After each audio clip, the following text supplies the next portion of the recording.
I do see a world where if that consistency doesn't get maintained, then he could be moved on, because we've seen how ruthless Ineos are. So consistency remains the number one talking point in the Northwest as Manchester United's vulnerabilities were laid bare in a tough fought victory against a struggling Southampton side. We're going to touch on the brilliance of Ahmad and the growing frustrations with Rasmus Hojlund, as well as the continued emergence of Joshua Zirkzee ahead of Sunday's Premier League arrival of Brighton. That and a whole lot more on the Theatre of Red.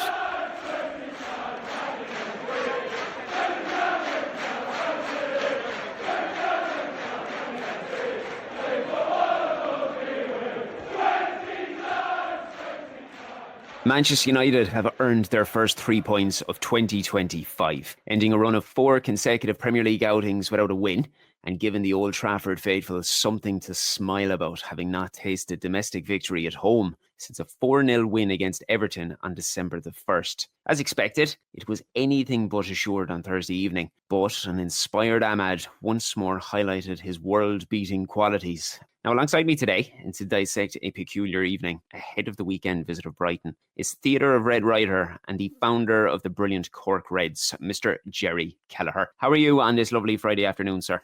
I'm very good, Shaun. Thanks for having me on. It's about time people get to hear the voice behind the man that writes the words. I don't know what we can talk about today, Jerry. Not a lot went on, did it? No, it was another quiet night in the life of every Manchester United fan, I think. That's for sure. Manchester United 3, Southampton 1 reads one way, but it's a scoreline that doesn't really paint an accurate picture of what played out. The Saints, to their credit, delivered a much assured performance under the Old Trafford lights. And if it were not for the heroics of Andre Onana, I think Ruben Amorim's men could have been 2 or 3 goals down heading into the final 10 minutes of play. But as we all know, football can be a cruel game. We've encountered it plenty of times ourselves. Despite a rather inept showing from United, continued perseverance and the magic touch of a truly phenomenal young man from the Ivory Coast ensured that those in attendance left with a smile on their faces. There is so much to unwrap from Thursday evening's outing.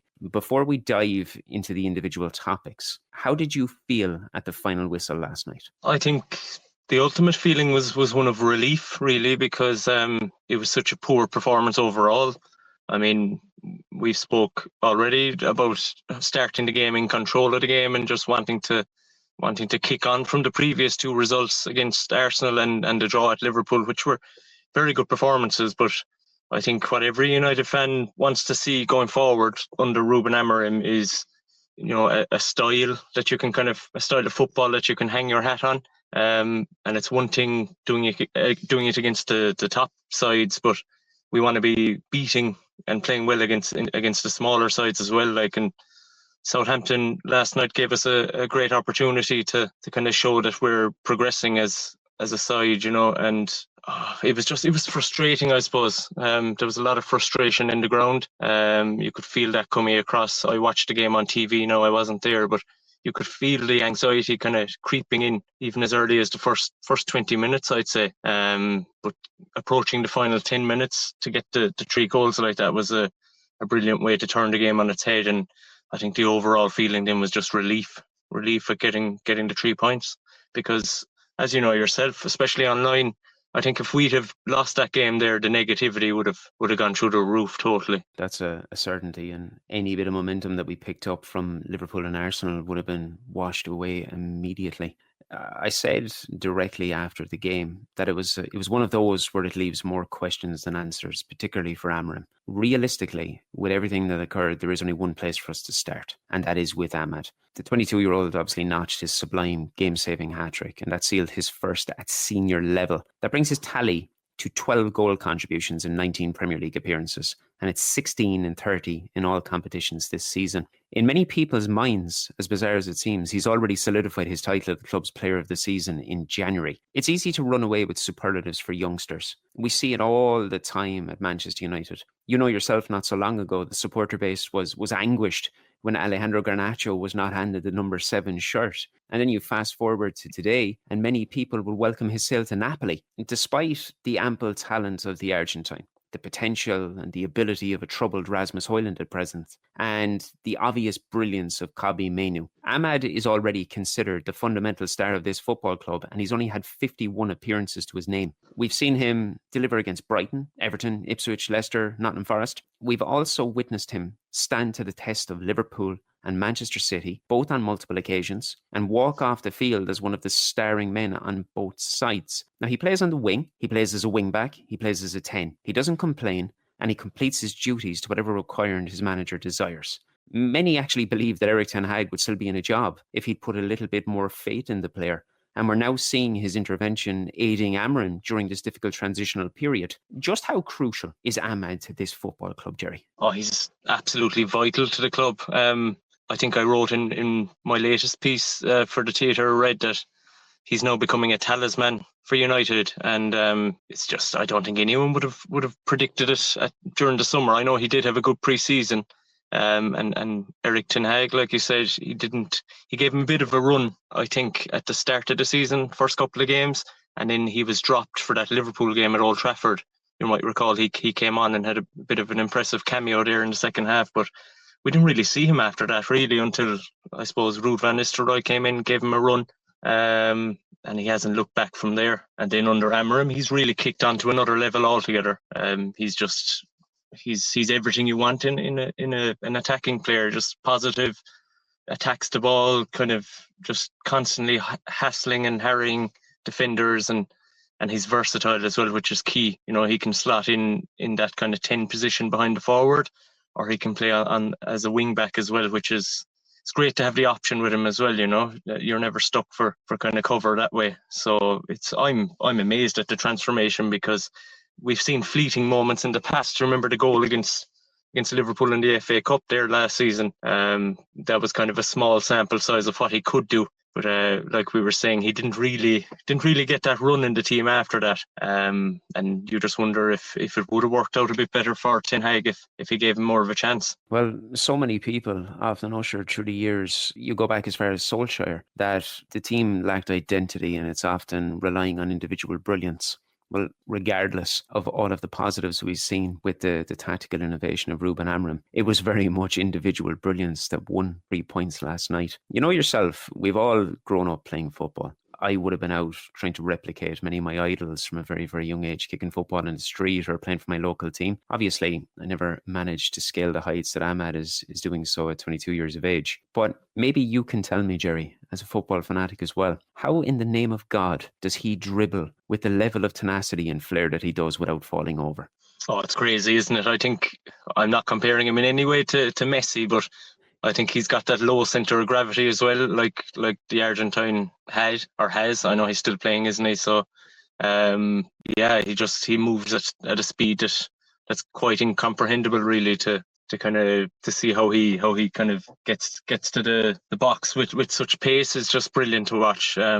He's a fantastic footballer, and I'm delighted for him that he's kind of turned his career around, because I remember a couple of years ago there was links that he was going to go out on loan to Feyenoord in the Dutch league, and you were kind of thinking, would that be the end of him? Would they kind of make the deal permanent if they did? But I think he got an injury that kind of scuppered the move, and he ended up going on loan to Rangers and Sunderland in the Championship, which really kind of was the making of him, really, that Sunderland move. I suppose it toughened him up in a way, and we're seeing the best of him now in the Premier League. Like, he had an awful lot of struggles when he went to Scotland. Didn't really work out for him at Rangers when there was so much expected, but something clicked when he was in the Championship with Sunderland, and plenty of their supporters would have given an arm and a leg to keep him. Although Ahmad will rightfully receive the plaudits. I mean, no one is going to deny that. As I touched upon briefly earlier, his efforts would have been for nothing if it wasn't for Andre Onana. He's lamented for large parts of his debut campaign, and it largely comes down to the misfortune that he suffered in the Champions League. Many supporters refuse to acknowledge what has been a more than impressive season, with many standout moments. Undeniably, he has had a couple of forgettable ones too. A lot of goalkeepers will get that, but they're always amplified for the man between the sticks at Old Trafford, regardless of who the goalkeeper is. But he was magnificent last night, Jerry. And that isn't the first time that we've said that this season. His shot stopping is regularly lamented, but he once more highlighted the reasoning for his starting berth in every single Premier League fixture since his arrival, and why Amorim reverted to his favoured number one despite the memorable performance of Altay Bayindir against Arsenal. Even the most hardened of begrudger will surely acknowledge just how good he was last night. But this is a goalkeeper who has been largely very good throughout the entire season, and he's managed 6 clean sheets in the process as well. What are your thoughts on Onana as Manchester United's number one, particularly when Bayindir came to the fore against Arsenal? I like Onana. I think he's a solid goalkeeper overall, and he was brought in originally for his passing range, and I suppose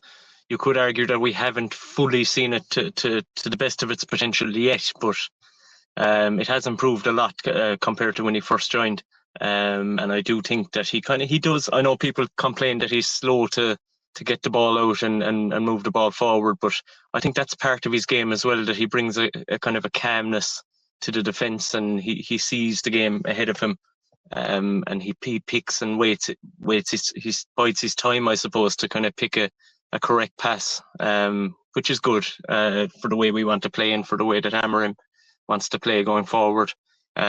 He's a very good shot stopper. I know he did have a bad run there in December, but overall this season he's been much improved. I think it's over a year ago since he had that little wobble in the Champions League against Galatasaray, and I think ever since he just came on leaps and bounds. And there's a lot to be said about having a good solid goalkeeper, because I'm old enough to remember when Peter Schmeichel left and Mark Bosnich was brought in, and we all remember the struggles that he had and the struggles that United had with the likes of Fabian Barthez, who was probably one of my favourite goalies growing up, but the eccentric side of his game really kind of came to the fore and was his undoing in the end. So Onana has a little touch of that, not quite to the same extent, but it's important to have a good solid goalkeeper, and I think he has shown overall that he's probably the man to be the number one going forward. Now, whether it will work out long term or not, that remains to be seen, but I'm confident that Onana's the right man. You mentioned Barthez and make that comparison. I think an easy way of summarising that, Barthez was fully cracked. I reckon Onana's about a third of the cup cracked. But yeah, I hear what you're saying, and I hear the positives that you're putting on top of him, but I also hear uncertainty. Now, it mightn't be massive uncertainty, but are you confident in Andre Onana as the goalkeeper for this football club in moving forward? Or do you see an avenue whereby if there was a possibility to move elsewhere, that you would be considering that? I think I'm a little, I can see both points at the moment. I'd say right now, I think I'd stick with him, but then we'll have to see how he does for the rest of the season, because if those mistakes kind of creep back into his game, then you can't really be tolerating that either. He'll be at the club 2 years now this coming summer, so it's probably time to see kind of those mistakes cut out fully and being a consistent goalkeeper for United, really. And I do see a world where if that consistency doesn't get maintained, then he could be moved on, because we've seen how ruthless Ineos are.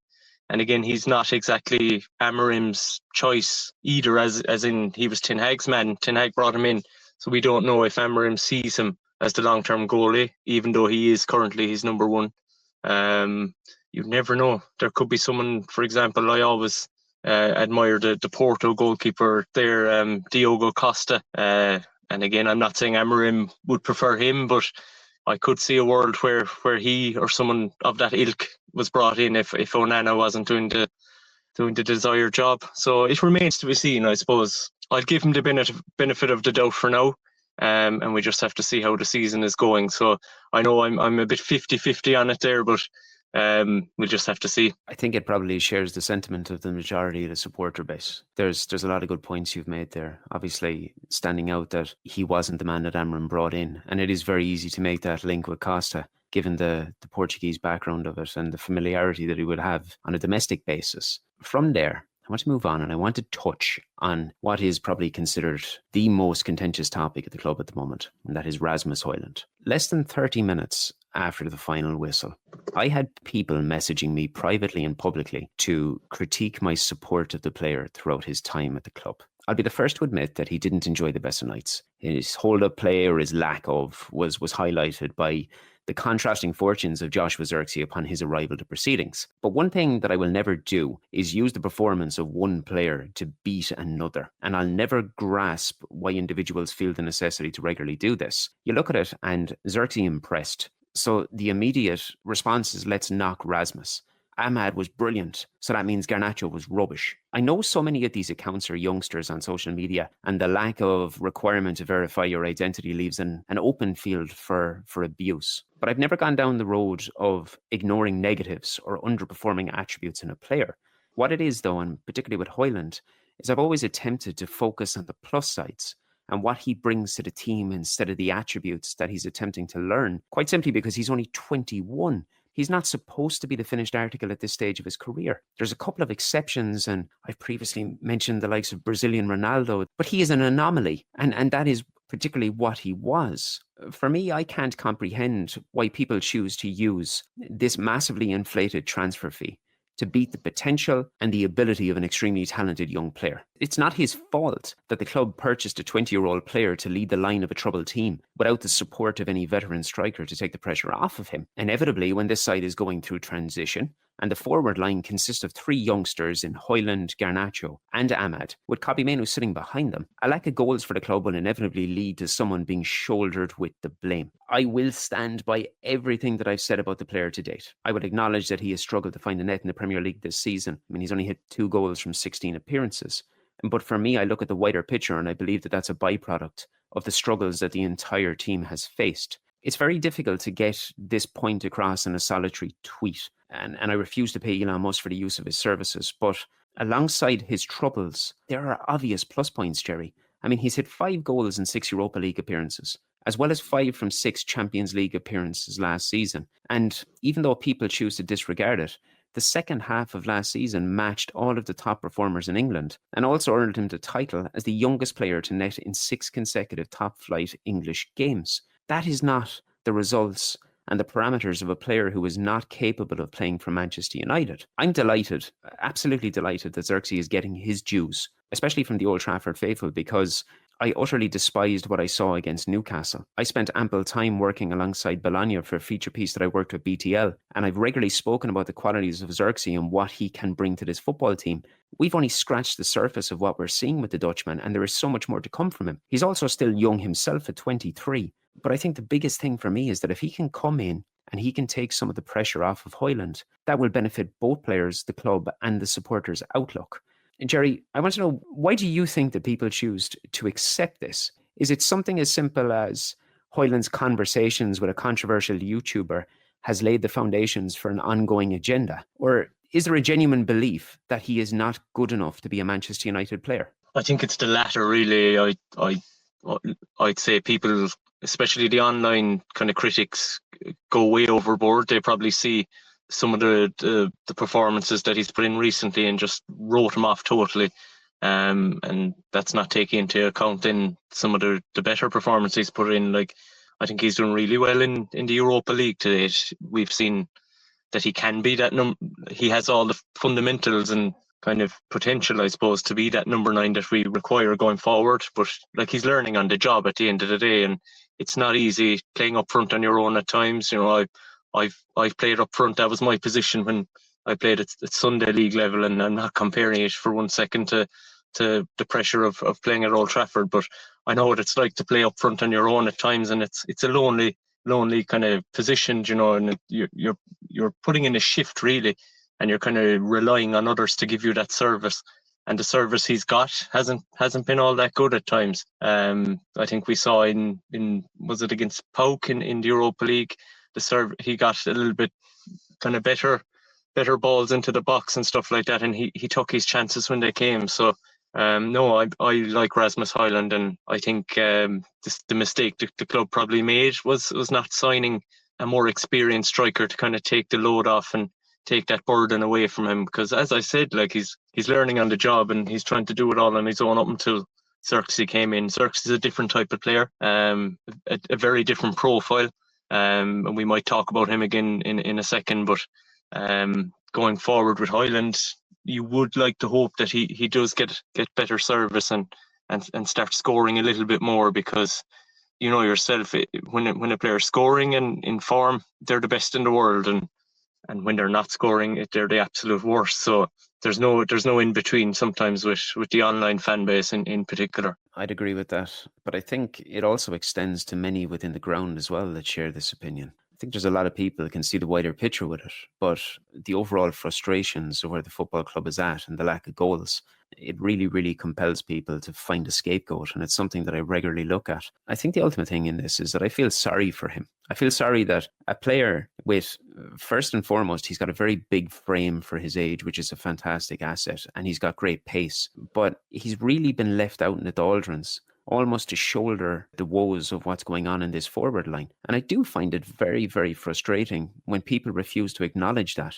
I mean, we've seen critique of everything from his celebrations when he scores down to any sort of a decision that he takes on social media. It further amplifies this ongoing agenda that just has to exist with a variety of players in 2025. And I know we're not going to change it, and you and I are not going to solve it over a podcast. I get that. But as you've mentioned yourself in playing at a Sunday League level, regardless of the level that you're playing at, there's an expectation on a number 9 to be able to deliver for whatever particular tactical setup and structure that they have. And I'm not pardoning him in any way. I'm not saying that everything is somebody else's fault. There is plenty of avenues in his game that he needs to work on. But as I've always said, the reality is that he's only 21 years of age. To touch on Zirkzee, as you said, we've seen quite a turnaround in the space of a few weeks after what occurred when he was booed off the field against Newcastle. Now we've seen him come on against Arsenal, and then obviously last night against Southampton, to much applause, and he's delivered affirmative performances that show the type of qualities and the traits that he possesses and what he can offer to this football team. It's very much aligning with what he had when he was at Bologna. It's this 9.5 and a hold up and a layoff to a marauding midfielder or an attacker that's going to benefit the overall fruition of the team. Obviously, it helps as well with the size and the structure of him because he's such a massive unit, Jerry. This is a big boy, and he's also got a bit of pace and trickery to him as well. Almost that sort of a languid type of Berbatov approach. Something I've said before in the podcast, and I'm not saying he's on Berbatov's level, but it's a similar type of attribute that he has. And I think that can often be of detriment when things aren't going to plan for him, because that languid approach can make it look like he's uninterested. And do you see a player that can really add something in this final push at the end of the season for Ruben Amorim and the rest of his teammates? Absolutely, yeah. Like I said a while ago, that he's definitely a different profile to what we have, and he's such a big man, but he has that touch, which is very impressive for the size of him. I watched a lot of clips and stuff and did a bit of research on him before we signed him, and I must admit I was really excited when we did get the signing over the line. And I do think it's probably a little bit of a lack of confidence that he's kind of not taken the league by storm so far, because he did have a good start. He scored on his debut, and remember there was a few decent performances then away at Palace and couple of other games, but then I think he went out of the team and lost his place for a while, and then he became a little bit of a scapegoat, and that's not easy for any player coming into a new league, a new country. It's not easy to be kind of held up as this type of terrible player when that's far from reality. You know, he just probably needs to settle a little bit more, find his rhythm, and show people what he can do, because there is a player there. You see some of the lovely touches last night. Again, he's excellent at holding the ball up and bringing others into play as well. So it's an interesting little dynamic going on between him and Hojlund now. I've often said that I would have loved to have seen the two of them start together, maybe Zirkzee playing slightly behind Hojlund, but see how that worked out. But I know it probably, that's for another time when maybe we're chasing a game and need a goal. But no, I do think he can bring something to the table for the rest of the season. And there was a little bit of interest from Italy. I think was it Juventus and maybe Napoli or someone like that were interested in taking him back to Serie A. But no, I'm glad that seems dead in the water now, and he looks to be staying put. And hopefully he can have a good impact for the rest of the season. We have it on pretty good authority that Juventus and Thiago Motta particularly are massively keen on reuniting that pair that we saw at Bologna. But by all accounts, Zirkzee has left it known that he's quite happy to stay in Manchester, particularly in January. So that can only benefit us in moving forward. And that brings us nicely to Sunday's visit of Brighton. Now, United have lost 5 of their previous 6 Premier League meetings with the Seagulls. But here is an interesting one for you and everybody else that loves these facts. Brighton have won 7 of their 15 Premier League fixtures against United, and that is the highest win rate against any side in the competition's history at 47%. They currently occupy 9th place, 3 positions and 5 points above Amarin's men. Now, a solid performance against Liverpool was obviously backed up by that memorable 10-man showing against Arsenal, and then everything that we have discussed about last night so far. How do you see this one playing out, Jerry? It's going to be a difficult game because Brighton have been a real bogey team for United the last couple of years. I think I don't want to keep going back to Eric Ten Hag's tenure, but he had a poor record against them. I think we lost both games at Old Trafford, I think 2 seasons ago and last season. So we need to put that right on Sunday. We'll need to be much improved from last night, that's for sure, because Brighton are a decent side. As we've seen a couple of weeks ago, they got a point against Arsenal and thought they kept the ball really well in that game. So you don't want to be giving them too much possession. I think we'll have to come out of the traps fairly strong on Sunday and try and get a goal, because the longer that game goes on, the more the anxiety will creep back into the crowd, and it's not a nice place to be then when you're trailing a game and trying to get the ball back off a side as good as Brighton, who I think they've a lot of draws. I think they've something like 10 draws in the league this season, but they've only lost 4 times, so it'll be very difficult to beat them. But I hope, I'm keeping my fingers crossed that we can sneak a win, maybe a 1-0 or something like that. But it's an important game to keep the momentum going, especially after the last couple of games. Arsenal, Liverpool just gave the fans a little bit of hope there again after a kind of a bleak festive period. It was nice to kind of get that kind of optimism back. And then last night, as bad as we were, we got the job done. We got over the line. We got the 3 points, and that was the most important thing. So let's keep the momentum going now Sunday and try and get another win. Here. And you're going for 1-0. Is that what you're putting your neck out with? I'm going to say 1-0. Just keep it tight at the back and try and keep a clean sheet. Now, it'll probably come back to bite me, and we'll probably be 1-0 down after about 5 minutes, but we'll see how it goes anyway. Okay. This is a hot take on the Weekly Theatre of Red. You see, people rely on these score predictions. It's getting people through these games. But no, I share a lot of that. It's important to start quickly, to banish what did occur last night in terms of an underwhelming performance. And given the amount of disgruntlement that I saw in Ruben Amorim and Bruno Fernandes, particularly after Liverpool, it was this ideal that we can perform like this against these sides. Why can't we do it on a weekly basis? I'd imagine it's going to be battered into them from this morning until Sunday. And we can only hope that they do go out there with the belief that, look, we can go up against this side. They're going to try and make it difficult. As you said, they've only lost 4 times this season. I mean, there's only 2 teams, as far as I know, in the league have actually lost more than them, is Liverpool and Arsenal, or lost less than them, I should say, is Liverpool and Arsenal. And then they're tied with Chelsea and Nottingham Forest with only 4 losses and 10 draws. So they make things difficult. They make it awkward, but they've always done that. We'll certainly take 1-0. Hopefully it's a good performance along the way. Lastly, and just away from the field, Manchester United, as you know, Jerry, means so much to every supporter for a variety of reasons. For some, it's a release after a hard week's work, and for others, it's the ultimate source of escapism. Your journey with the club is notably relevant, given your battle with cancer and successfully kicking the arse of that horrible disease. But United played a massive part during your battle recovery, and your story is something that I believe will reverberate with many. How did you use Manchester United Football Club during the most difficult of periods in your life? Yeah, so as you said, I had a battle with cancer there. I was diagnosed with thyroid cancer back in June 2020. It was during the COVID lockdown. It was in the thick of the lockdown, actually. So it just added to the whole ordeal. So I ended up getting a surgery to remove my thyroid in September or August, I think, of 2020, and had a couple of rounds of treatments as well. And I actually had to go for a second surgery then the following year, December 2021. So it was an uncertain and troubling time, a very worrying a year and a half, I suppose, for myself and for my family and my partner. But I was just very lucky that I had so many strong and supportive people around me to kind of get me through, and my partner and my parents and my sister in particular were excellent in helping me through. So but United played a huge part in my journey, I suppose.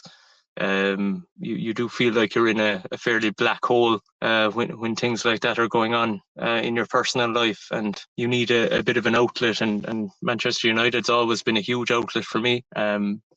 And it was, I suppose, we were under Ollie Gunnar Solskjaer at the time, and we were playing some decent football, and it was just a way of switching off from reality for a while, and watching the team I love.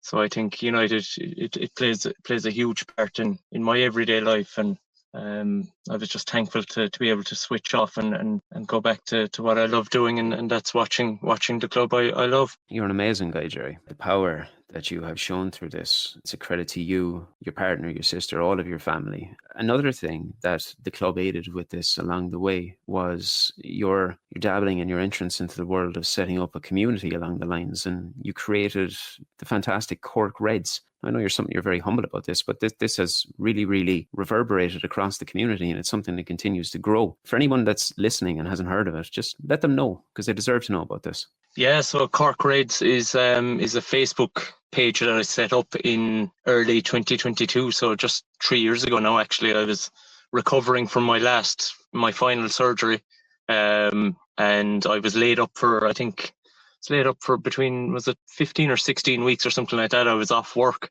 recovering at home, and I just had a brainwave of setting up a community for like-minded Reds. And of course, Cork and Manchester United have always had a huge tradition. Just one of the big reasons how I got into supporting United was, at the time, it would have been the 1999-2000 season. That's my first proper season that I can vividly kind of remember following the club.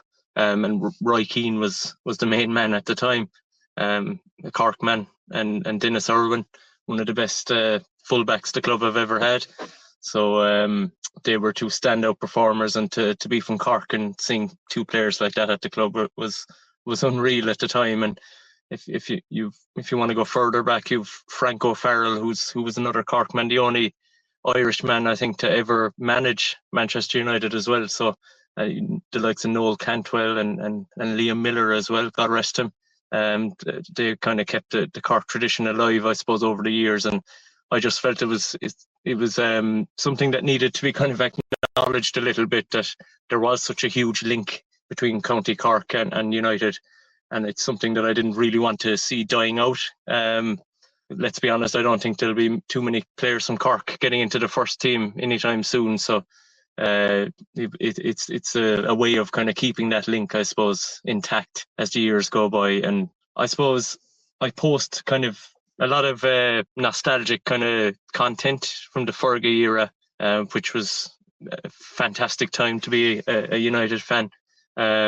So it's a nice little outlet, and it's a way of kind of getting my passion across. And I'd like to just say, if anyone wants to give me a follow or give the page a like, then do. It's Cork Reds on Facebook. I was just going to say it. And if anyone wants to get in touch with you to have a chat about sharing interests that they may have with United, or to chat about the battle that you went through, how can they get in touch with you on the likes of Twitter? Yeah, so it's Jerry Kelleher 10 on Twitter, or you can follow my page on Facebook, Cork Reds. Fantastic. And anyone who listens here regularly and reads the content that we put out on a weekly basis will obviously know Jerry from the articles that he submits, particularly his 5 talking points after the games.